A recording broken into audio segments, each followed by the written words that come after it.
man, you got a gun at church? And I felt like Doughboy in Boys in the Hood. Like, I told you not to bring that football. I was coming from Compton, right? So I leave Compton, Central Avenue and Compton Boulevard. Next main street, Nixon Gardens on Imperial. Next main street, 103rd, you Grape Streets. Next main street, you going up to the Anthony's. Next main street, you know what I mean? Before you know it, and then I'm getting off the bus, going to church on a Sunday, and BS Blessed on. Right. So I'm saying, and hope you get a ride home, so you got to go back through the same thing. You may say, why you got this pistol? Well, because where I came from as a kid, all the kids had pistols. Yeah. I think if you can survive in South Central Los Angeles, you can survive anywhere in the world. The young man that I'm going to talk to today, he's a young man that survived the streets. I'd like to welcome my brother, Rashawn Lewis, to the huddle. What's up, Sean? Good, man. Welcome. Happy to be here. Man, we were having a conversation the other day and on the phone, and the conversation was so rich. I was like, man, we might as well share this conversation with the world, because I think a lot of the things that we've collectively been through and individually been through, I think a lot of people can benefit from those experiences. But usually when we start our interviews, we talk about the beginning. Where'd you grow up? Grew up in Compton, California, west side of Compton, off Central and Alondra. And we're 70s babies. So when you were growing up in the 70s, how was Compton? Yeah, we was born in the early 70s, you know what I mean? So I guess I would really call us 80s babies, 80s right? Babies. 80s, 90s. We came of age in the 80s. Right. So that was a tough time for America as a whole, right? So we grew up in the crack epidemic, gang wars in South Central Los Angeles. So it was a little tough, you know what I mean? Fitting in, as we talked about before. Yeah, fitting in. How was what do your parents do? Like, I think before, you can't know the fruit without knowing the root. What were your parents? Like, what kind of parents did you have? What was your home setting? I had good parents. I had a mother and father, but they had me young, right? So they had me at 18, 19 years old, but I also grew up in a time where grandparents played a major role, right? So it wasn't like my mother and father wasn't present. It's just that I spent more time with my grandparents, right? So it was kind of like that.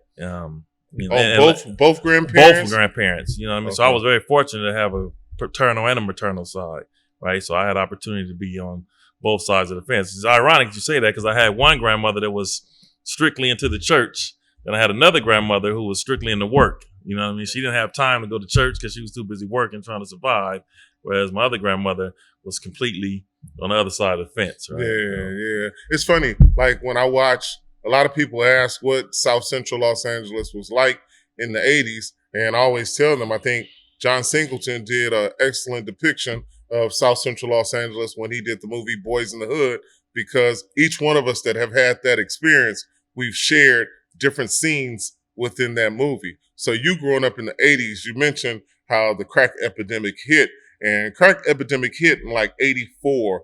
And that was around the time of the Olympics. It was a little before then, but it really became prevalent around the mid 80s. Yeah, mid 80s, all the way up into the mid 90s, actually. Yeah. So probably a little bit before that, but it didn't actually hit us because we may have been a little young, but we got of age. Yeah. We had seen so much and experienced so much at that point in time. We was pretty much open. How was your childhood? Like, did you have a good childhood? I had a good childhood, man. I was very fortunate. I mean, now that I'm looking back on it, I was a lot more fortunate than a lot of other people. But it's funny that we grew up in the church. It's so funny. I always tell people that everybody that you're related to isn't family. And everybody that's your family, you may not be related to. And we grew up in a church to where we spent so much time with each other. We actually were closer to our church family than we were to our biological family, because we spent so much time. And I know you and I grew up in the church, and I always talk about the shift. Like when we're kids and we're innocent and we talk about we want to be firemen, or we want to be doctors, or we want to be attorneys. At what age did that shift take place in your life where you were necessarily turned off from the dream or the fairy tale of being something outside of your world? For me, it was a little different, right? Because we talk about both grandparents, right? So I had a grandparent that we was in the church. And then I had another grandparent where I spent a lot of time at, mostly during the week, where I was dealing with all of the things we talked about, the street, the gangs, the drugs. So I got an opportunity to see both sides, right? So I traveled in both lanes all the time. Where most people's a little different because they're in one lane all the time. You go into church, everybody you know is at church, and that's it. Very few people and really travel religious, right. Yeah. Very few people travel both lanes at the same time. So my experiences may have been a little different because that would ask you like, why did you, you know what I mean? I'm like, man, I was just trying to get here. Yeah. You know what I mean? So my mindset may have been a little different because I wasn't, unless the church bus picked us up. Yeah. You know what I mean? My journey was a little different completely than most people's. You know what I mean? Yeah. I never forget. We were in. Rashawn is a few years older than me, so he was my big homie and my big cousin. But I never forget. We used to walk to get food after church on Sundays, and he was the first dude I knew that was coming to church with a pistol. And I'm sitting up here like, man, you got a gun at church? And I felt like Doughboy in Boys in the Hood. Like, I told you not to bring that football. Yeah, because that was, like I said, that was a different time, right? So I may have been coming from Compton trying to get to church. And then right. For the people that don't understand, in Los Angeles, if you get on public transportation, which was RTD at the time, right, when you get on the bus, you're passing through multiple neighborhoods. Exactly. And those neighborhoods, each one of those neighborhoods, and for the most part, neighborhoods consist of blocks, 10 blocks of streets. So you got 10 or 2 blocks of streets. It depends on what neighborhood it is, but it's blocks. So when you're on a bus going down a major street, you could potentially drive through. Absolutely. And that's what it was. I was coming from Compton, right? So I leave Compton, Central Avenue and Compton Boulevard. Next main street, Nixon Gardens on Imperial. Next main street, 103rd, you Grape Streets. Next main street, you going up to the Anthons. Next main street, you know what I mean? Before you know it. And then I'm getting off the bus, going to church on a Sunday and BS blessed on. Right. So I'm saying. And hope you get a ride home so you ain't got to go back through the same thing. You may say, why you got this pistol? Well, because where I came from as a kid, all the kids had pistols. Yeah. That was the gist of it, right? So for me, it was pretty normal. For you, you was like, why you got a gun at church? I was standing in my world, I could see having a gun somewhere else. But when you're at church, you thinking you don't need a gun. And it was so funny in all actuality, at my church, a young man brought a gun to church. And when I was praying for him, I felt the gun on his hip. And when I felt it on his hip, at first I was like, do I say something? Or do I grab the gun? Or do I let it go? And my spirit was like, man, you let it go because you don't want to create a scene. So I let it go, but then after church, when I was talking to him, I asked him, and he said the same thing you said. He was like, man, I got shot at last night, and in order for me to get to church, I caught the bus, and I went through different neighborhoods, and the kid had tattoos on his face and on his neck. So I was like, well, man, next time you come to church, just check the gun in with me, and I'll hold the gun for you, because I don't want a gun falling in church and accidentally hitting somebody or something like that. But it's funny that you think church is a safe haven, but you don't consider you got to get there. Right. And it's ironic for me, right? Because we was younger. I think at that point in time, we might have been maybe the 8th or 9th grade. Junior high school. And see how my life turned completely in the 360-degree circle after that. So you talking about maybe junior high school, to high school, then I was exposed, let me say, to something completely different. So now I'm not so much worried about getting to church with a pistol because my mindset is off of that, completely different. So when you hinted towards that change, right? What was that change? Well, the change was, to be completely honest, I ended up at Bourbon Day High School, right? So prior to that, what is Bourbon Day? Like for people that don't know, Bourbon Day is an all-boys Catholic high school in Watts, California, right? It was founded by the SVD, Divine Missionary Catholic Church Diocese, for minority kids in the community. It was a great school, right? So that changed my life because what it did was expose me to something completely different. It gave me something to look forward to. Prior to that, I've been to every public school around, kicked out, right? What were you being kicked out for? Taking guns to school, fighting, being disobedient, not, I wasn't off, because I was never really a bad student. I just was a misunderstood child. Right? Does that make sense? Yeah. I was a misunderstood child. You know what I mean? One of my other guys, Zeke said so when you asked about the home situation, your parents, or maybe, as we talked about before, I may have been searching for why isn't my father present, or how come my mother always gone? And my parents wasn't drug addicts. You know what I mean? So I can't use that excuse. My parents worked, they had good jobs, they was educated. But now that I look back on it, maybe that was the reason. Maybe. You know what I mean? Maybe I was searching or fitting in. But looking back at it, our parents tried to give us stuff that they never had. And so they worked hard to give us the things that they never had, but what they failed to give us was the things that they got. So by them always being at work, they wanted to give us stuff. But they forgot to give us the love and the conversations and a lot of the other stuff. Right. So us 80s babies, we grew up for the most part raising ourselves because our parents were busy doing other things, and not even raising ourselves, but we went out to our villages. So like you said, we had the church as a village that was a very influential village, but then you also during that time we had gangs. Yeah. And the gangs were an extension of the village. So like they say, I'm not a victim of my circumstance, I'm a victim of my imagination. But if you're in a situation where your imagination can't be engaged, you're limited to the things that you could see. So when you're saying that you went to Verb, and once you got to Verb and Day, what was the change? Were the priests, they gave you discipline? Like what was different about that compared to the thing that was different was that they wasn't quick to dismiss you, right? They wasn't quick to say you suspended. They wasn't quick to say you done, you out of here. They wasn't quick to, I guess I'm going to say they loved you, right? So if in a public school, was it white priest? Was it black priest? It was white, it was black, it was men, it was women, it was nuns, you know. So in a public school, you get in a fight, you suspended. At Verb Day, you get in a fight, nah, you ain't suspended. You're going to clean the hallways after school. You're going to wipe the tables. And then you're going to come back and do whatever you got to do after that. You know what I mean? So the rejection part of it wasn't there. So I think, and not just me. So they wouldn't allow you to quit. No. In other situations, they kick you out and they dismiss you. And then you got to go start all over again and figure it out. But it never addresses the problem. Never. And I think that's the problem that a lot of people have, right? So it's like, we're not turning our backs on you. We're going to make you be accountable for your actions. Definitely going to be accountable. And you're going to pay for whatever it is you do. And then you're going to come back and then you're going to start over. That's huge because you don't get that in public schools. No, public schools, they're quick to dismiss you or they're quick to say that you're a special education because of behavior. And behavior should never be a criteria for special education. But a lot of kids, especially minority black men, they fall into that category. And that was me. So I had already been kicked out of Compton Unified School District, LA Unified School District before I was in the 8th grade, right? So I go to Verb Day, and that didn't go well initially because my grandmother said, this is where you go, to all boys Catholic school.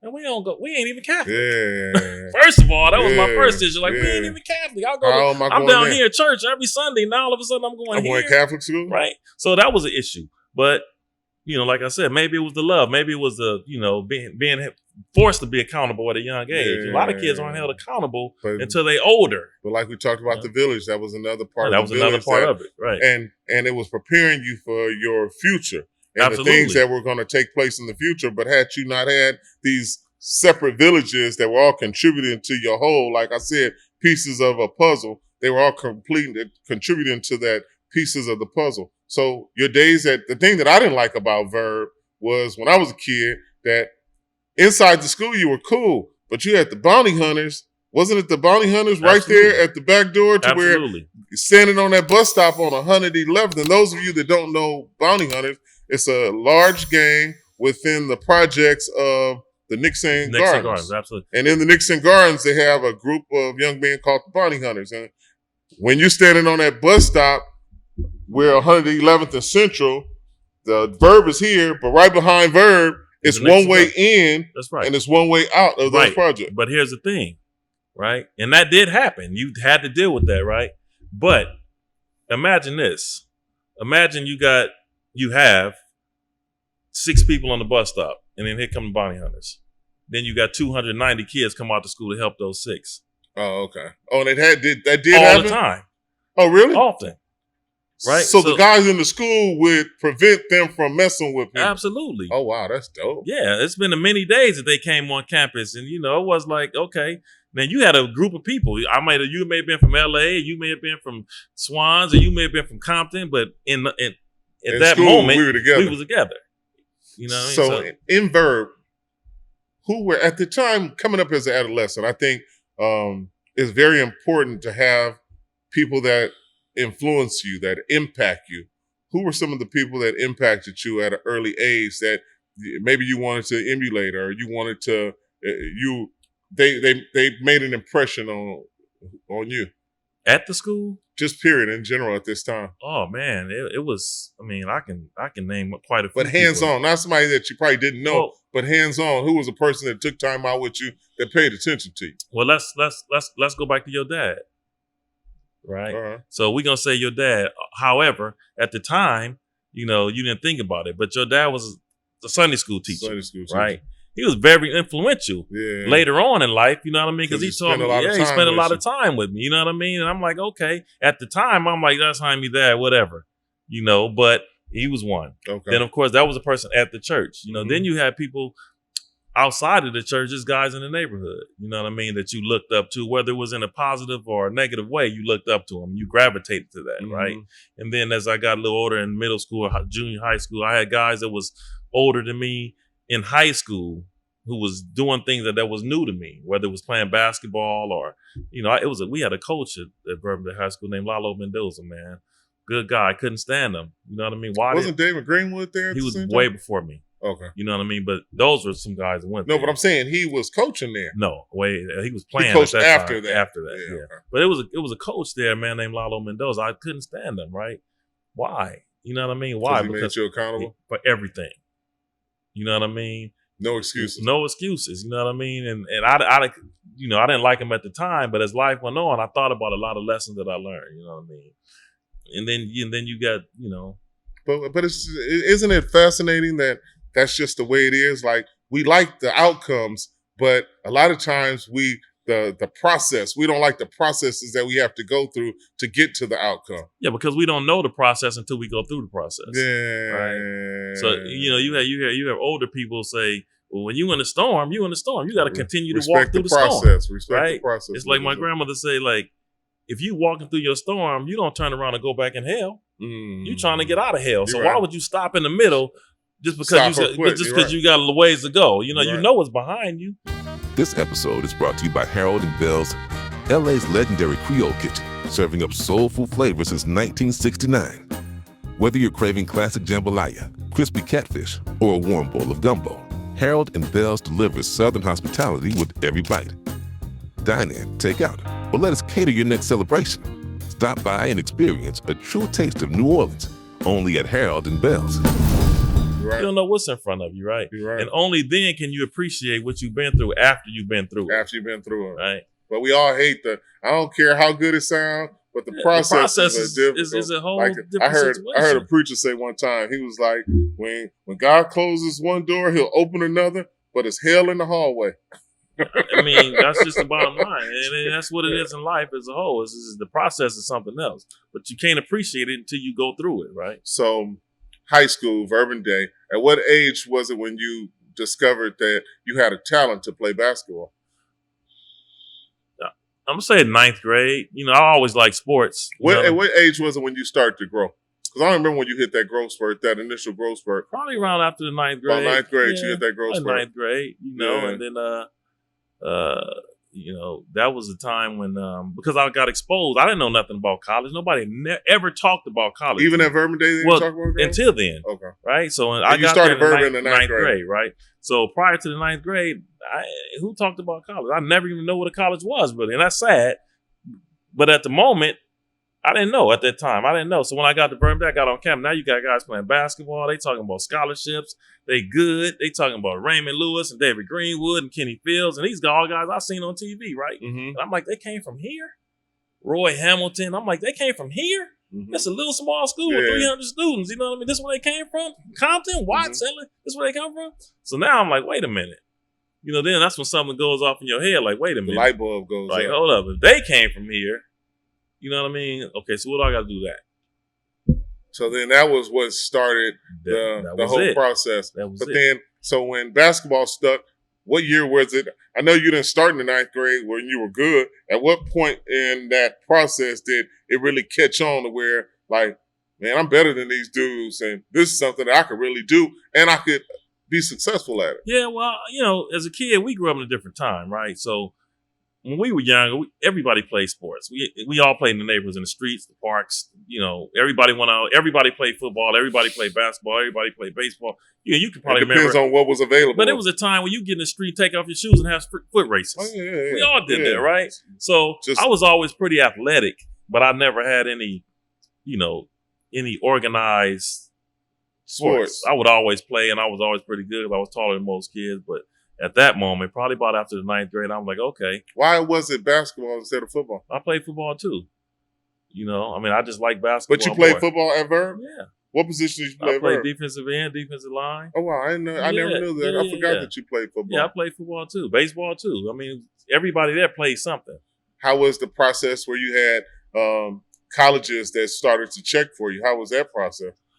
It was cool. It was fun. You know what I mean? It was interesting because it was, once again, you feel in love, right? You get in a situation where people want you all of a sudden. Like, that's when you're like, wait a minute, man, these people asking for me. Like, because you got to remember, all my friends outside of Bourbon Day was doing something completely different than was going on behind the walls at Bourbon Day, right? So that was a heck of an experience, man. You know what I mean? I'm being recruited by all the schools in the country. You know what I mean? It was fun. It was, that moment, like, it was real. It's funny how your grandmother made a decision to put you in this school, and you're not understanding that this school was a reason that it was influencing you and putting you in the direction that you needed to be. But a lot of times, us as kids, when we're kids, we don't understand our parents' thought processes and why she was doing it. And I'm sure it fulfilled your grandmother's intention and everything that you wanted the school to do for you, it did. But then also you got to know your kid and what's going to work for them. For her. That process was going to work. That was the last line for me. I didn't even know what Bourbon Day was. You got to remember, you might not remember, but you have to remember, I left juvenile hall in May. No, I left juvenile hall in July and went right to Bourbon Day summer school. What did you go to juvenile hall for? I went to juvenile hall for carrying a pistol to school. You know what I mean? And what school were you at the time? That was at the time. I think it might have been Portola Junior High School in the Valley. So somewhere. You carried a pistol. But my thing is, you carrying this pistol, was it ever a time that you really pulled it, you had to pull it out, or you just had it just in case? It was a just in case. Well, at that time, it was a just in case. But I wasn't afraid to. How was the influences? So once you got the Verb and your life started going on track, but like you said, so you got all these positive influences with the church, and then you also have the influences with the people at Bourbon Day. How was it when you went back to Compton? Because one grandmother stayed in Compton and one grandmother stayed in Linwood, right. And both of those neighborhoods were, back then it was popping, right. During the 80s. Right. So how were you able to stay focused? Because what happened was, after I started playing basketball and indulging myself in sports at school, I didn't have time to hang out nearly as much. You know what I mean? I'm basketball, football, and every other ball that you can be doing. That's where I was at. You know what I mean? So I didn't have time to indulge in all the other stuff, right? And so that's where I was at with it. I was right there. So that was a savior for me. You know what I mean? Because like I told you before, I never thought I would get to see 25 anyway. I really didn't care. You know what I mean? So whatever I did up until that time is what I did. Were you angry? I don't know if I was angry. I might have been confused. Not really angry because I didn't really have nothing to be angry about. That's what I'm saying. But a lot of kids are angry, but it's misguided anger, and they don't know what to pin the anger on. Yeah. But their frustration. I think I might have been frustrated. You know, I think I might have been frustrated simply because prior to going to school there, you have to understand it was always, you did wrong, get out.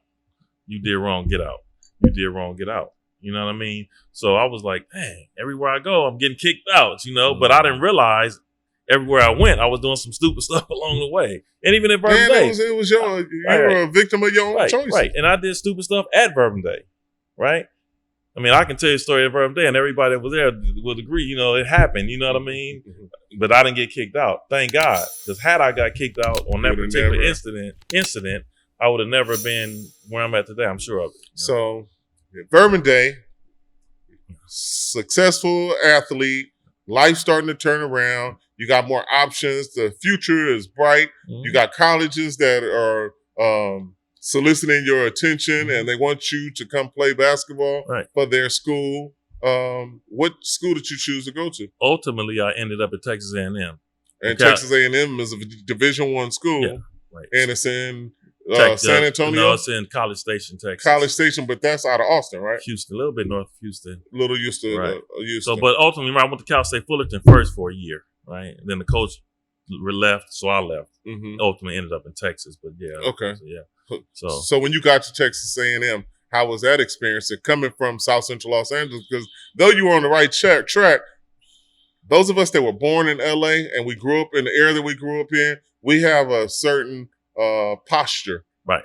That's totally different than anywhere else in the world. So the kids that come from Texas are different than the kids that come from Los Angeles. The kids that come from Georgia are different than everybody has a difference because we were raised in different environments. Right. Different environments, same issues. Same issues. Right. Same issues, different presentation. Right. So of course, when I got to Texas, I had we had a California swag, right? It's a little different. My walk was different. My talk was different. Cortez. My outlook was different, but I wasn't afraid of nothing. Were you wearing khakis? No.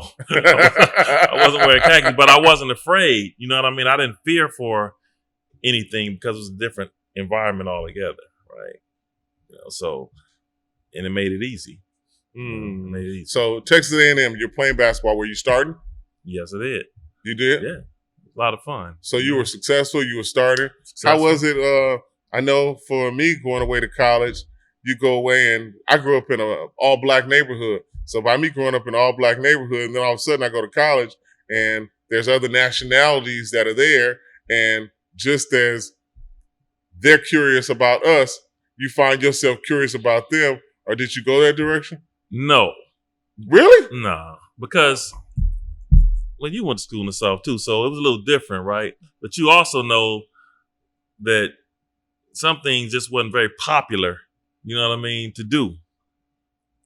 For me, it wasn't. I mean, I was pretty simple because up until this day, I didn't drink, I didn't smoke. I probably missed out on a lot of fun things to do in college. You know what I mean? Now, looking back at it, because I look back at it now, I'm like, dang, man, you know, they was doing X, Y, and Z, and I was really focused at the time. I'm trying to play basketball. That really was my goal. And you really believed that you were going to make it. Well, that was my goal. Ultimately that's what I was trying to do. I really wasn't focused on partying, not as much as I probably should or could have. So Texas A&M basketball. What happened? Did she graduate? Of course, yeah, I graduated because it goes back to the foundation of Verbum Day, right? So all that foundation, the academic standards, the things that was expected of you, the things that was required of you, you did. In which in college it was easy. You know what I mean? I'm gonna be honest with you, man. I graduated on accident. You know what I mean? How do you graduate on accident, bro? I'm gonna tell you this, right? Because I'm going to school. I went to school. I'm going to school. I was going to summer school at home. I was, taking my courses, and then I get to school, and the guy says, "Rashawn, you on schedule to graduate. You ain't declared a major yet. What you want to do with yourself?" And I'm like, "What you mean?" Because that never was my focus. Never was my goal. And I didn't even think about that. And I said, "What you mean? What?" And he said, "Well, you got to declare a major. You got to decide what you want to do after school. You have any plans? What you want to do?" I'm like, "Nah, not really." So what did you get your degree in? Ultimately, what happened? I said, "Well, listen." He gave me a little, this is what you should think about. Yeah, because in order for a major, you have to have 20 classes, so many courses in your major, you have to have 10 in your minor. Exactly. Yeah. So he says, "This is what you're on course for. You can go political science, you can go criminal justice, you can go sociology." Because you right on track for that. Those courses. Not 20 classes, 20 credits. 20 credits, right? So I'm right here. So he said, you take, you got 12 hours to finish here and you'll be done with that this year. What do you want to do? And my answer was, what do you need the least amount of hours in? So what did you get it in? Sociology. Because at the time I needed 11. You know what I mean? So he said, you take these courses, you can be finished by the, fall break. After semester, and you're good. Man, that's how it happened. So that's how you graduate on accident. So you worked it out, you graduate from high school, but we come from that era where it's all these influences that are pulling at us, and they're trying to solicit our attention to pull us into negative things. And I feel as though when we were growing up, it was like the world, the negative, like they say, broad is the way that leads to destruction, but narrow is the way that leads to righteousness. And I feel like it was more opportunities for negative things than it was for positive things in our communities that we grew up in. Right. So you graduate from college. Right. What's your next move? I go home, right? So I tried to play a little basketball. That didn't work out for long. You went overseas? Yeah, I went overseas, played a little basketball. That was cool. It was an experience, but really ain't enough money to last you forever. But you playing forever, right? And at that time, it was a CBA. But you got $800 a week or something, like some shoes, and it wasn't really a lot of money, you know. And then, mind you, I'm out of school now. All my friends got Mercedes and Cadillacs and money. All your friends back home. You're right. You know what I mean? So I'm seeing all my partners. I'm like, dang, like. How were they getting these Mercedes and these Cadillacs? Because we grew up in the crack epidemic. We grew up in the crack era. We live in the mid-90s, you know. And Introducing Tequila Gran Diamante, an ultra-premium luxury tequila crafted from 100% blue agave grown in the rich red volcanic soil of Los Altos de Jalisco. At their award-winning distillery, each batch undergoes open vat fermentation, inspired by the motto, nothing but the best. Every sip offers refined flavor and exceptional quality. Experience fine tequila elevated. Tequila Gran Diamante. Please enjoy responsibly for those 21 and over. that's what that was. So they were hustling. Absolutely. And in hustling, they were beginning to get these things. Absolutely. It's funny that we even talk about this is when they said during the 60s, and I mentioned this before on one of the other podcasts, but during the 60s, the Black Power movement was really, really prevalent, and they were pushing Black Power, and it was a bunch of militant organizations. Well, I wouldn't even say militant. I say conscious organizations like the Panthers, SELC, SNCC, all these different organizations that were pushing Black pride. And then what happened is the silver screen started putting out these Black exploitation films like Superfly, the Mac, Black Caesar, and all these different things to where it shifted the attention from being positive and pushing and being maybe broke or not having money to you want to be the Mac, you want to be Superfly, you wanted to be these different characters. So then in our era, in the 80s, coming when crack was introduced in the mid 80s, then all of a sudden you had Public Enemy, you had KRS-One, Scholar Rock. You also had people like Public Enemy and what's the other one? African X-Clan, and they were pushing it. But then the way that they did with this, just like they created something to counter, then they came up with gangster rap. So then gangster rap shifted the attention off of the positive content onto more of the F the police. And it shifted to where it wasn't necessarily, it was an attitude.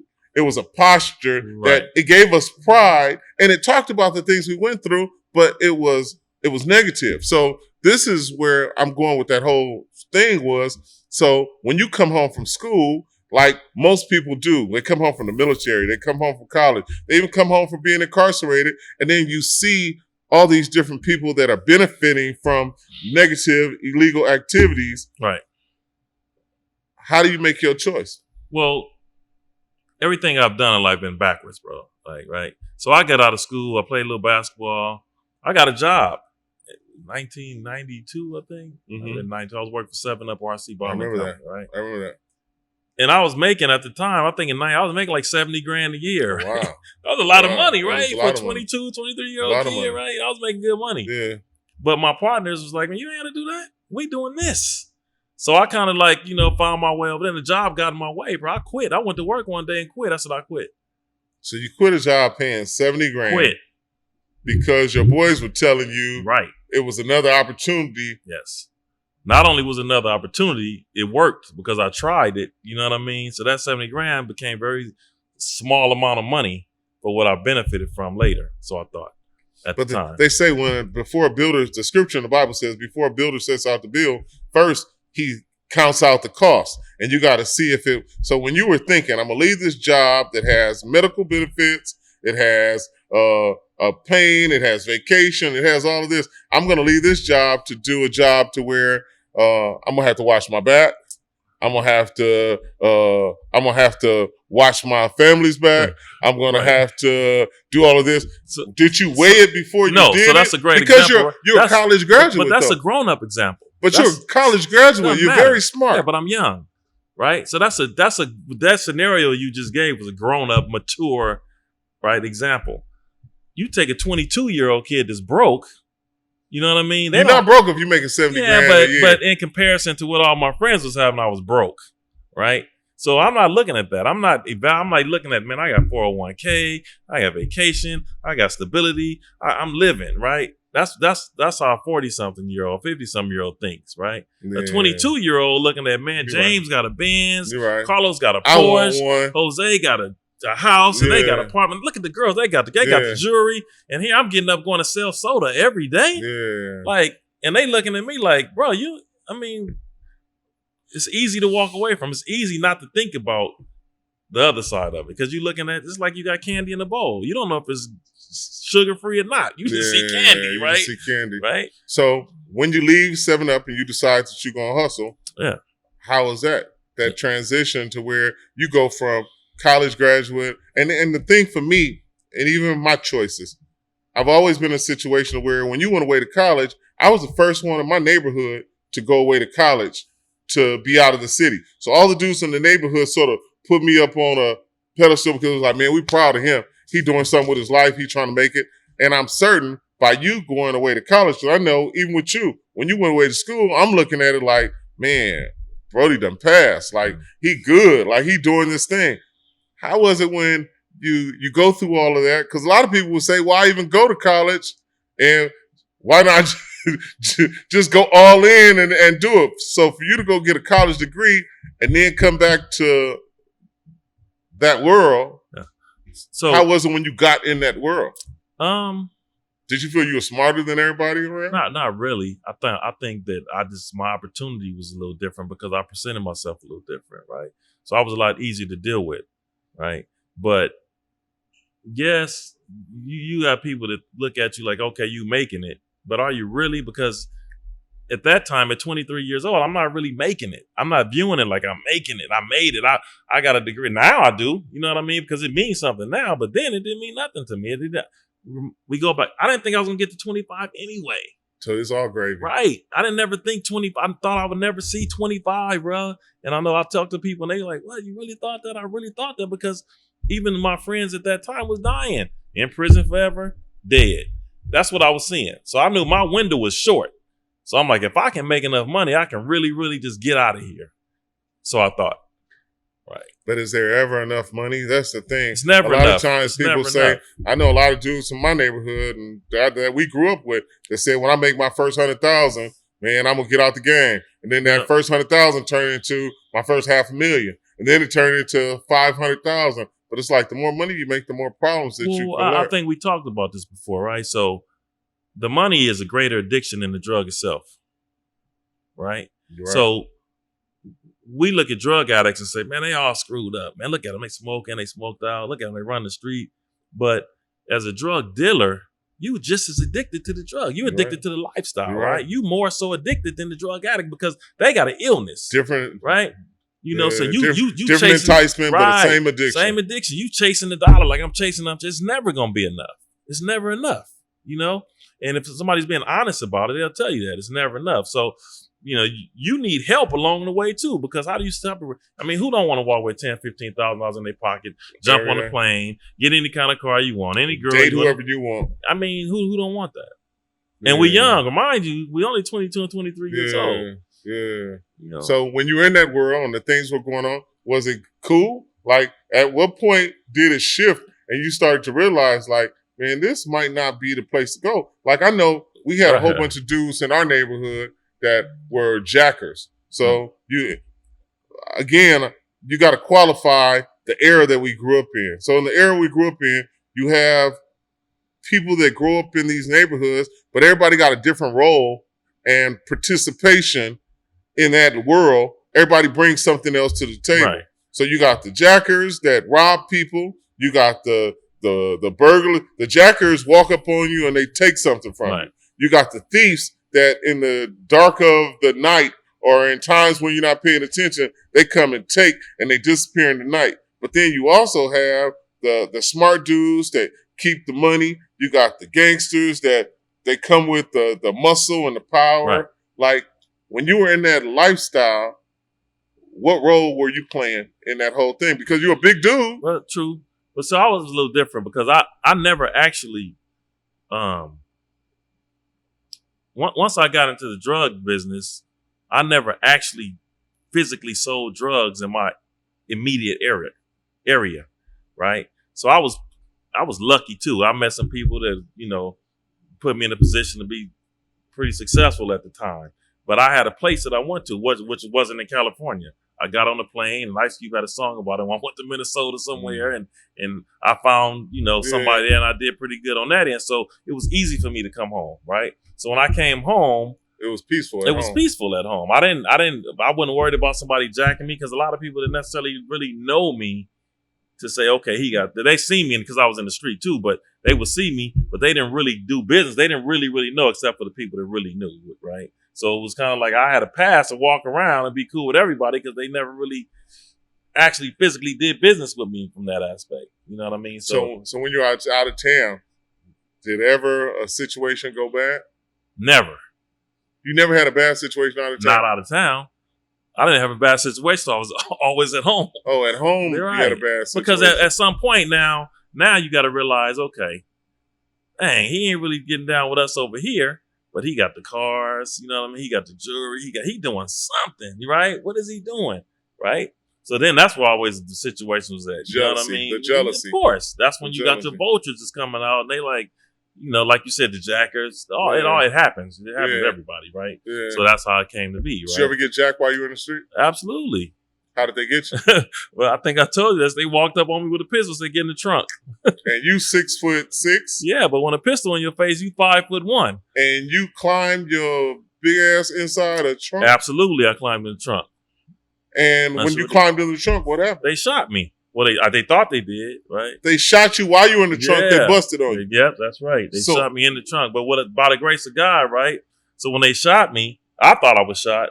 They thought I was shot. But were they trying to kill you? Or were they just trying to shoot you to get your attention? I think when you shoot somebody, you're trying to kill them. That's what I think. But sometimes you shoot a dude in the leg. You don't know.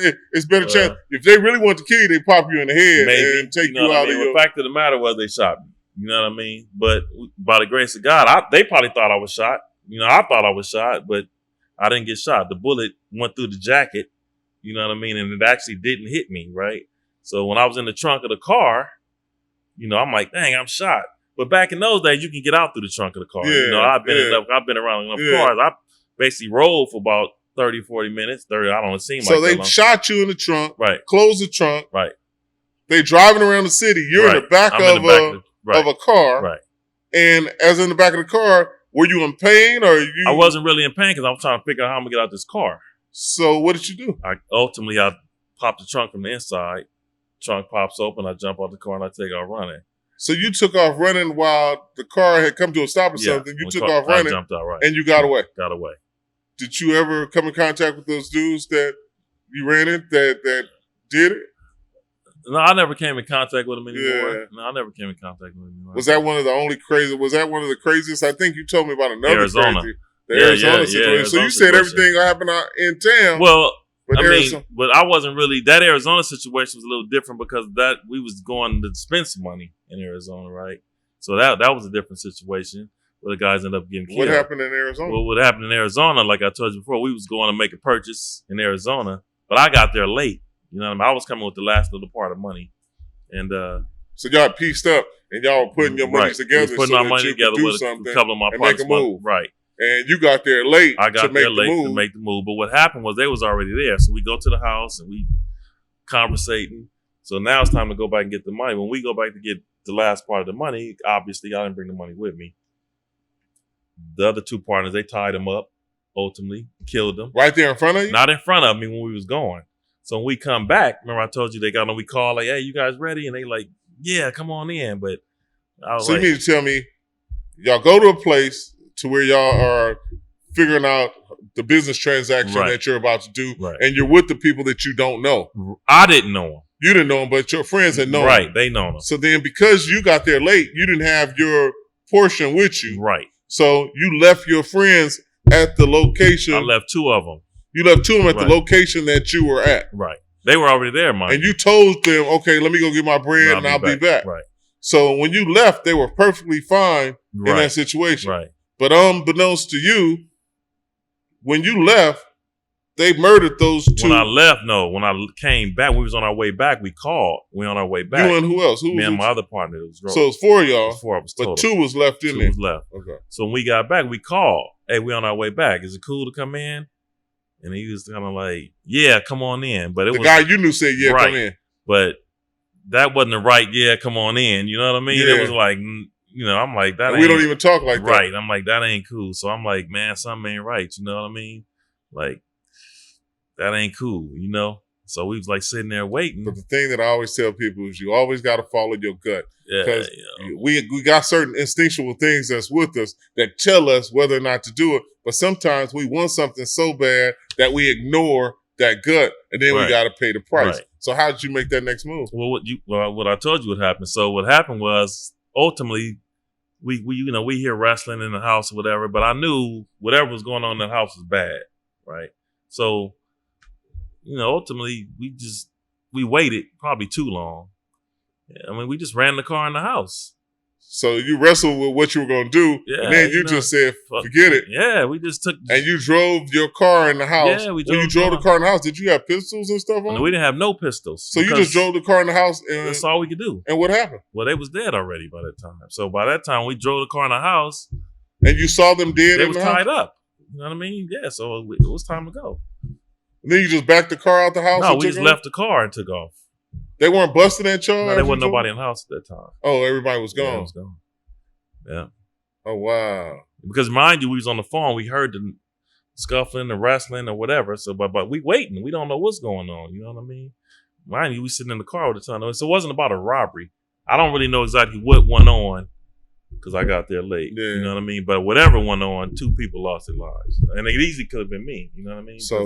So again, to me, it's just mind blowing that you go from carrying guns to school. That's right.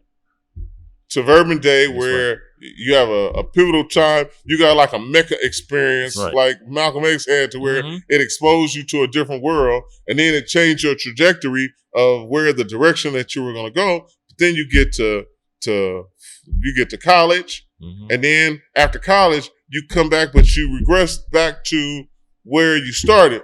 What was comfortable? What was easy. Did you ever find yourself in being incarcerated? Absolutely. Thank God. Thank God for being incarcerated. Absolutely. Because it's either you're going to be incarcerated or you're going to die when you're in that business, right? I mean, how many retired drug dealers do you know? You're right. Either you're going to prison for a long time or somebody going to kill you. You're right. Right? So thank God. You know what I mean? Wow. I mean, going to prison for me was truly a blessing. What happened? How did you catch your case? It was a drug trafficking case, right? And you got caught? Yeah, because like I said, I never did business here in California, but I did a transaction. I called myself mailing the box, which I shouldn't have never did because I never have done it. Got caught, got a case, right? So prison. You did, because it was with the interstate mail, you got a federal case, right? Kinda. So yeah, what happened was they caught the package in the mail. Post office. We was in the post office. They caught the package UPS, right? So I told you so. They caught the package UPS. It's pure. What they did at the time was they racially profiled us because we was young, in our 20s. We pull up to the UPS and it was an 850 BMW. Me and my partner, they in there on an unrelated investigation. However, I know it was unrelated investigation because I didn't know I was going to the UPS. I didn't even know I was going there. I just happened to see it. It was just a fluke. And pulled up there, right? They catch the package.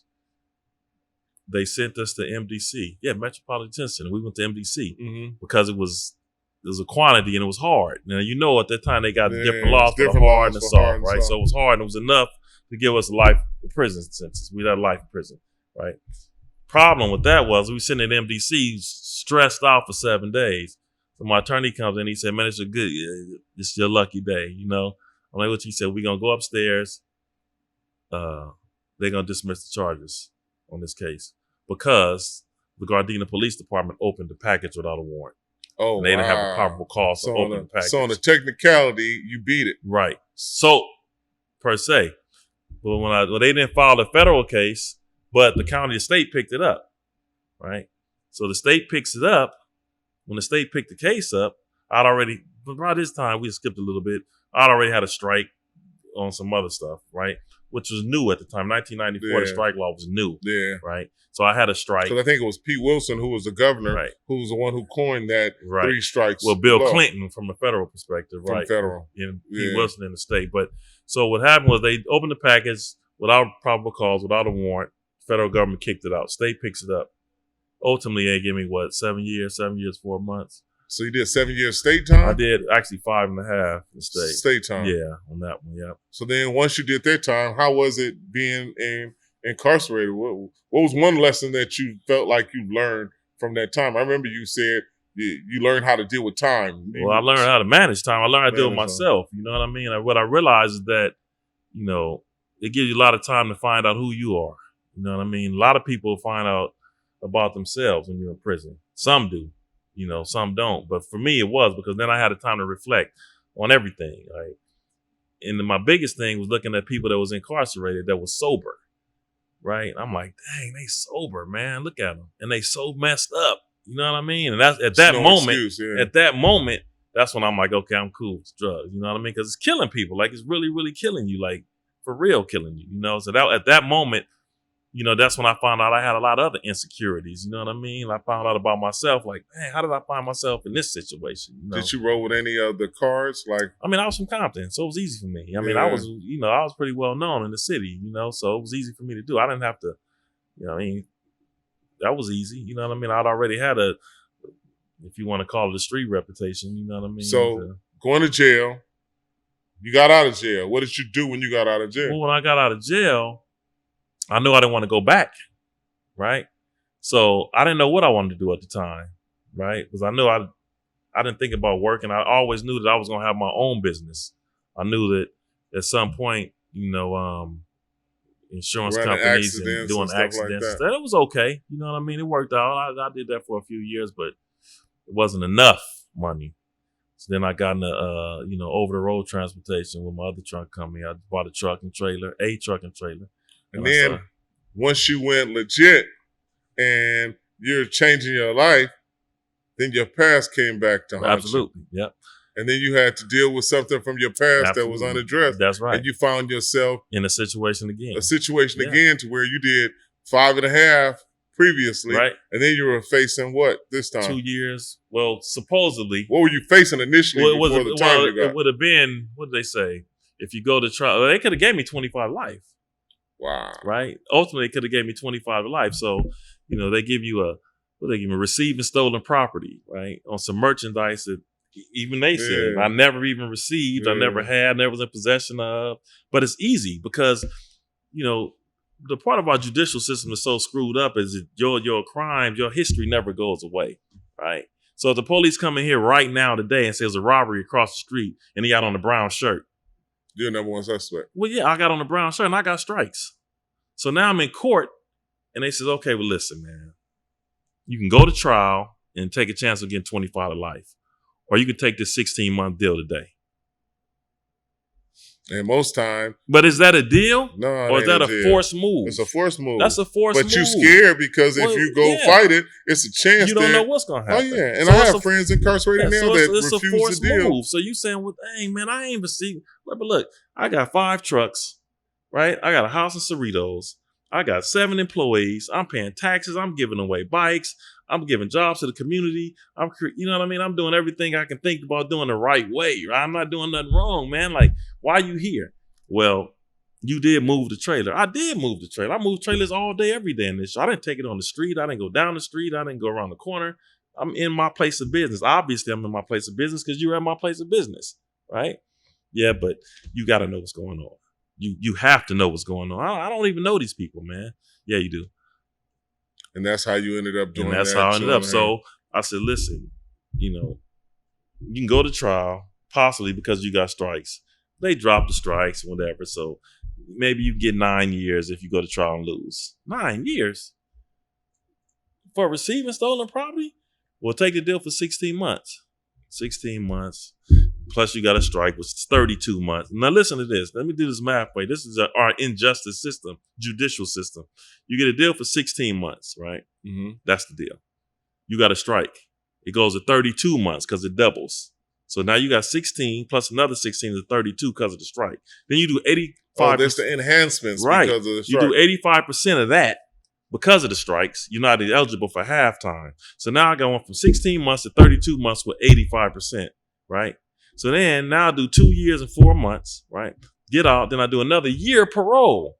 So off a 16-month sentence, you do 3 years and 4 months. And where's the justice in that? No justice at all. Especially when at that point in time in your life, you were not a threat to society. You weren't doing anything illegal, but it was just a way to where they were trying to pull you down because it seems like gravity is trying to pull you back to something that you got away from. That's what happens. So that's our judicial system. But so you have to be, and I got a mindset like, okay, here I am. You know what I mean? Maybe I'm paying for some of the stuff I got away with. I mean, that's the only way I can really look at it and stay sane. So, you know, so coming from and us wrapping up the podcast, coming from your experiences, what would you say to young men and young women that are coming up today, which is a different era than the era that we grew up in? Completely different. Now we got kids and but what would you say to them in regards to choices? My advice to anybody in this generation would probably be patient and be observant, right? Pay attention to what's going on around you. It's easy to fall in love with the things, the trinkets, the doodads, the baubles, the cars, the girls, it's easy to fall in love with that stuff. You know what I mean? But pay attention. And like we said earlier, we all like the end, but we don't respect the process. Right. And a lot of us don't have the patience to go through the process because we live in a system or society to where we got microwave ovens. Oh yeah, we got microwaves, we got remote controls, we got things to where we get gratification when we want something immediately. Right now. But the things that you get fast and easy usually don't sustain themselves. Not at all. So that's why I say be observant. You know what I mean? And be patient. It's not always easy. But if you surround yourself with the right group of people, I think it's your team, man. You know what I mean? Your right group of people, and then that makes a huge difference. Yeah. You know what I mean? Like they said, your network controls your net worth. The people that you hang around with control who you absolutely. become. I think of a Jay-Z quote. It kind of goes something like, I'm not a businessman, I'm a businessman. Yeah. You get it? I mean, it took me a long time to understand that. Yeah, you know what I mean? I get it. I mean, So I started this clothing line after my mother died, and it's Let Your Light Shine. And I appreciate you because you bought the 30 shirts for your daughter's basketball team, the Long Beach Poly girls basketball team, and that was dope. And they wore them just before their playoff game. Right. What do you think when you see Let Your Light Shine? What does it mean to you? Oh man. It's funny that you say that because you would hear that, right? Let your light shine. I've heard growing up our whole lives. I heard it my whole life, but I never really put it in perspective, right? So let your light shine to me is be as positive and as bright as you can be. You know what I mean? Be good to other people. You know what I mean? When you walk in a room, man, let people know that you're there without saying anything. My presence alone speaks for itself. And it could go either way. It could go very bad or it can be very good. You know what I mean? Mm-hmm. And so I kind of like try to walk in the room with a positive spirit. Let your light shine, man. It's like you don't have to walk in with a frown. You don't even have to say nothing. Don't even have to say nothing. Let your energy, man, speak for itself. And that's all about letting your light shine to me. You know what I mean? I like it's that. Like, we big guys, so we can walk up with a frown or we can walk up with a smile. And we can change. We can change whatever room we come into. Whatever room we come into. Just man. as darkness can't exist when the light is around. So your energy speaks for itself, and that let your light shine thing, man, is huge because with my daughters and them, that became their motto. You know what I mean? I love that. And who knew that though? I love that. Right? I love that. And that's what it was about, man. After my mom died, I appreciate you being my brother and being there for me, because it was one of the darkest times in my life. Oh, yeah, I know, and man. I was trying to figure out, not having a mother or a father, I was trying to figure out like what life was going to look like after it. And then this was a hashtag that I always had. So it was like, man, I'm going to do this on some t-shirts and I'm just going to see where it goes. And it picked up traction. And the thing that I love about it is it puts positive energy in dark places. So when it's funny, I go through the airport and I got the shirt on and I think it's a chick that's smiling at me and she want to get with me and she be like, I like your shirt. I like your hat. And then it's just like, oh, it ain't me, but it is me. But it ain't me. It is. That kind of thing. But you told me a thing the other day about when you letting your light shine too, you got to be careful what? Light attracts bugs. Light attracts bugs, man. So, because somebody ain't gonna be happy about your happiness. Oh yeah. That's a whole lot I got a baby mama, so I know about that. You know what I mean? Some people ain't happy because you happy. You know what I mean? And that's sad, right? It's like just because you happy, somebody mad. And a lot of times people want you to be down and they want you to be dire. They say, bad news travels fast. But good news, you know what I learned, bro? It don't have nothing to do with you. Nothing to do with you. Nothing. That ain't even your business. I tell myself that a lot, man. Like, if you angry at me or you frustrated about whatever's going on in your life, man, that ain't even my business, man. Nothing to do with me. It's not my business. So nothing to do with me. I'm going to smile at you and tell you to do it moving, man. But it ain't got nothing to do with you, man. So we done approached our hour. Hey, man. What's the last word? What's the last thing you want to say to close this joker out? You got the last word. What's your last word, man? What's your last word? My last word is going to be what I said before. Patience and observation, man. Be patient, be observant, and be successful, right? Your life can be whatever you want it to be as long as you stay in control. And where'd that come from? You're right. You know what I mean? Stay in control. Do you, man. Like you said, what did you say with my father in Sunday school? You said that he taught you from the book of Job. The book of Job. I thought it was the book of Job, man. You know what I mean? I did. But you've been hustling with a job the whole time. And that became my favorite book in the Bible, man, because you know what I mean? Hey, Job, man, he was something else, right? Hilarious. The book of Job. Well, I'm about to get back to the book of Job and get this money. Man, I appreciate you. Hey, bro. Love you, man. No doubt. Sure. Yep.